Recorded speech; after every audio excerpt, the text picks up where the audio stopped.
The silent watcher. James had been working the night shift at this high school for a week or so, and the entire building gave off an extremely eerie, quiet feel. Though the place felt abandoned in the hours after they closed, it was silent. On the first night that he worked for Mr. Hawthorne, a man who owned the place, James was given the rules and looked straight in the eyes. "Follow these," he said, "and you'll be okay. Don't question them." The first rule was easy to understand. If you hear footsteps in the hallway, do not investigate. Stay where you are and call the office immediately. It was past midnight when James heard the sound. Soft footsteps, like someone walking down the hallway just outside his desk. He felt his pulse quicken, but tried to push the thought aside. He had heard stories about this place, about how the school had been around for decades, and how strange things sometimes happened late at night. The footsteps came closer, growing louder and louder, but he remembered the rule. He sat there, holding onto the edge of his desk, his fingers quivering as he dialed the office number. No answer. The footsteps ceased directly outside his door, but he couldn't manage to open his eyes. The air seemed to grow cold suddenly, and James could sense the weight of something, or someone, watching him. He pulled his coat closer to his body, trying to ignore the feeling that settled over him. The hallway stood quiet for a few minutes more. He took a breath, relieved that things were normal again. But then, the lights flickered, which cast unusual shadows on the walls. James remembered the second rule. If any lights flicker, do not attempt to fix them. Wait for the office to respond. The flickering became more intense, the lights buzzing in a way that sent chills down his spine. James had no choice but to sit back and wait. There was a soft rustling noise behind him, and he spun his head around. He caught his reflection in the mirror hanging above his desk, but it wasn't moving with him. He froze. His reflection was still, staring at him like it was waiting for something. His stomach churned, and cold sweat broke out on his forehead. Suddenly, a loud bang echoed from down the hallway, followed by the sound of a door slamming shut. James stood up, his heart racing. He remembered another rule. If you find any doors open that should be closed, do not close them yourself. Report it to the office immediately. He ran toward the hallway and caught sight of the fact that the door to room 204 was wide open. The door had always been locked before. What's worse, the dark space beyond it seemed to draw him in, stretching the shadows unnaturally. He hesitated, remembering the rules. Something was wrong. But before he could turn back, he heard a whisper, barely audible. "James!" He froze.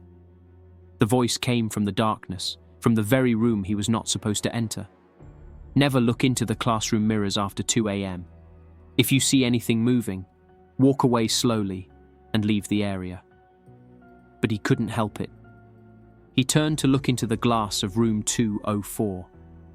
In the reflection, he saw a figure standing behind him. Tall, pale, with hollow eyes. Before he could react, the lights flickered again, and the whispers grew louder and more frantic. He turned around to leave, but the door slammed shut behind him with a deafening bang. The hallway felt suffocating, as if the walls themselves were closing in. As James was rushing toward the door, he again heard the footsteps, but louder this time, and all around him. He recalled the rule once more. Don't investigate the noises. Wait for the office. But it was too late. The lights went off and left him in the dark. And in the darkness, the footsteps sounded closer, as if something, or someone, was right behind him.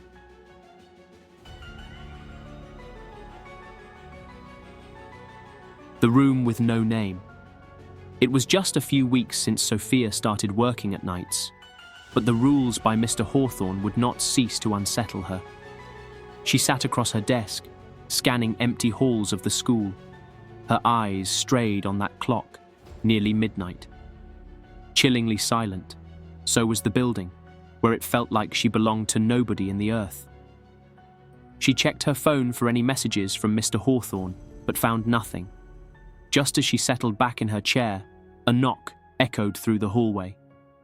If you hear a knock on any door, do not open it. Wait for the office to respond. Sophia stiffened, flicking her eyes towards the noise. The knock came again, louder, but she didn't stir. She knew the rule. She steeled herself and remained seated, looking straight ahead at the door, while her heart hammered in her chest. The knock came again, this time with greater urgency. She could feel the chills creeping up her spine, a sudden chillness in the air, and she resisted the urge to open the door. She went instead to pick up the phone and dial the office, but nobody answered. The door began to rattle, as though someone was trying to get in. Panic started to creep in, as she was reminded not to leave her assigned area without permission. Sophia was frozen in place.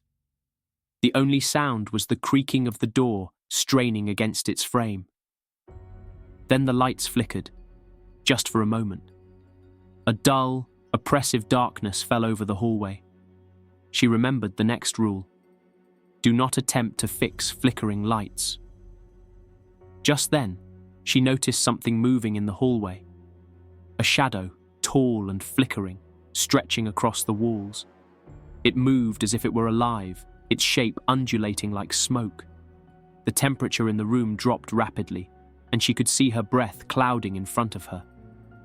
The phone rang, the shrill noise echoing in the silence. Do not answer the phone if it rings after midnight. Sophia glanced at the phone and, despite the rules, couldn't resist picking it up. "Hello?" she whispered, her voice trembling. The voice on the other end was faint but unmistakable. "Help me!" The voice sounded familiar, soft and begging, like the voice of a child. Sophia's heart was racing. She knew she shouldn't have answered, but it was too late. As she hung up, the temperature in the room plummeted. Shadows in the hallway grew long and twisted and contorted, and she felt something brush against her arm. With a gasp, she turned to run, but the door wouldn't open. It was locked. She slammed her hands against it, her desperation growing. That's when she saw the figure, a tall, gaunt shape standing at the end of the hallway. Never look into the classroom mirrors after 2 a.m., she remembered, but she couldn't stop herself. She turned to look at the hallway's reflection in the glass. The figure approached her, slowly, unnaturally, its hollow eyes locked onto hers.